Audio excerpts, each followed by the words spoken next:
કરી. મા વગરની દીકરીને કલ્યાણભાઈ અથડિયે હાસવીને મોટી કરી. પણ શું? અત્યાર સુધી અમને કોઈએ પૂછ્યું નથી. તમે પૂછો એટલે તમને માંડીને વાત કરું. મારો ભાઈબંધ જીવો તો વટથી, પણ પોતાના પેટે ને દીકરીની આંખે પાટા બાંધીને.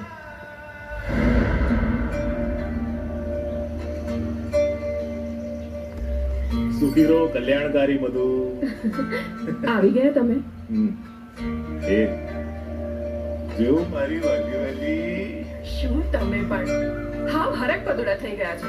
બધું આ ઢીંગલી છે ને એ મારી દીકરી હાટું, ને આ ફૂલ મારી બધું હાટું. કેટલા રમકડા લાવશો દીકરી હાટું? હિંચકો લાવ્યા અને આ ઢીંગલી. શંકા છે તને કે દીકરો આવશે તો રમકડા કેમ રમશે? શંકા નહીં, વિશ્વાસ છે. તમારો હરક પૂરો કરવા માટે